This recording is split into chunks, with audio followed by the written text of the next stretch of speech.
Consider a frictionless track as shown in the figure below. A block of mass m1 equals 4.65 kilograms and is released from point A. It makes a head-on collision at point B with a block of mass m2 equals 13.0 kilograms, which is initially at rest. Calculate the maximum height to which m1 rises after the collision. And since it's an elastic collision, the conservation of kinetic energy and the momentum is going to be conserved. So we can use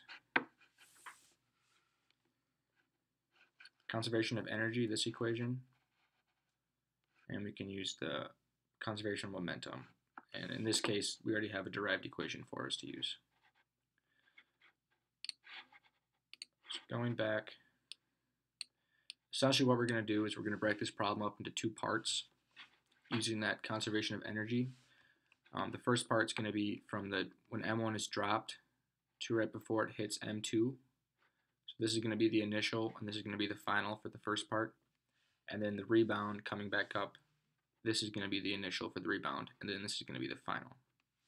So I'll kind of walk you through that to show you, because we're going to end up trying to find the height of the potential energy. So we have 4.65 kilograms for m1 and 13.0 kilograms for m2, which is indicated right here.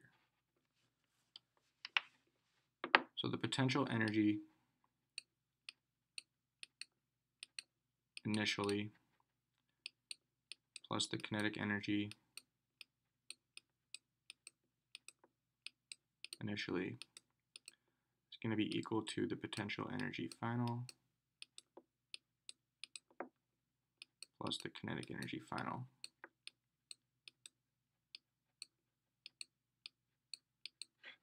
as shown in this equation here. So using that equation, we can go up here and we can start at our initial point, and at this point we're going to have a potential energy of the mass times the gravity times the height, because of this right here. And we're not going to have any kinetic energy at this point because it's not going to be moving. So that's going to be 0.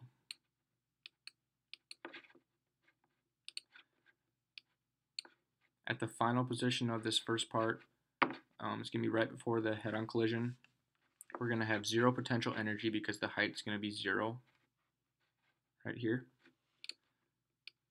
which would make this 0, which would make the whole thing 0. And the kinetic energy, we will have a kinetic energy because it'll have all this speed built up from rolling down here. And that's going to be represented by 1/2 the mass times velocity squared. So now we can solve for the v squared here, because we have everything else. We have mgh divided by 1/2, which would be times 2 divided by m, and the square root of that will give us the velocity, the final velocity. And the m's will cancel, so no mass, and we end up getting, let's write it out, 9.8 times 5 meters for the height, yep, divided by, oh, there's no, we canceled that, and the square root of that. So 9.8 times 5 times 2, square root of that, it's going to give us a final velocity for the first part of 9.899 meters per second. So that means at this point, right before the collision, the velocity is going to be 9.899 meters per second. So then the collision is going to happen, and we're going to have conservation of momentum. So m1 v1 plus m2 v2 is going to equal m1 v1 plus m2 v2 for initial and final.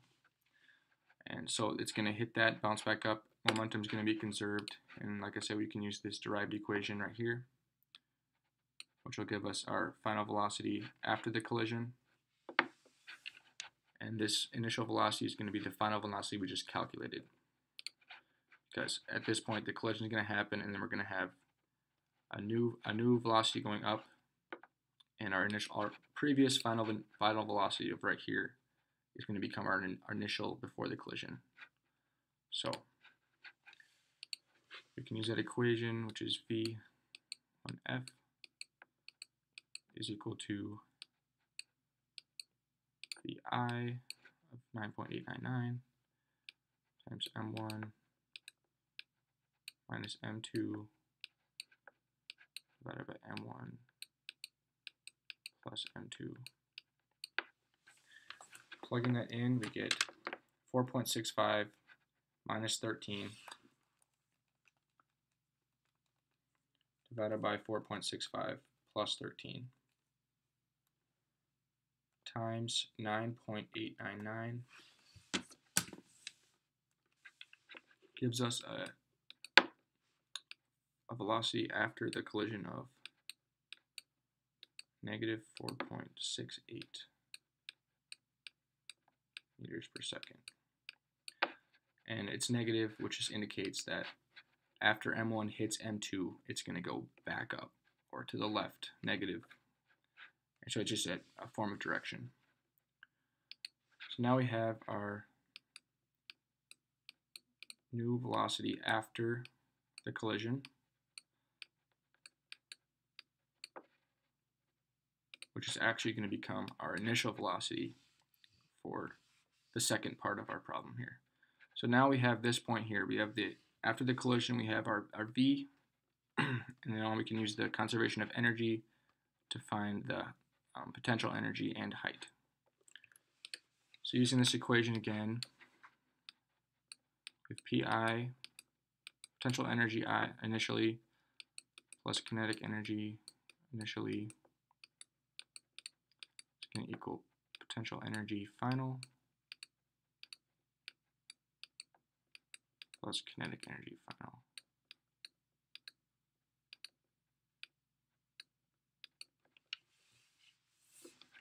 So at this point now, our second part, we're going to have an initial, now this is the initial and this is the final. We're going to have an initial potential energy of 0 because the height is going to be 0.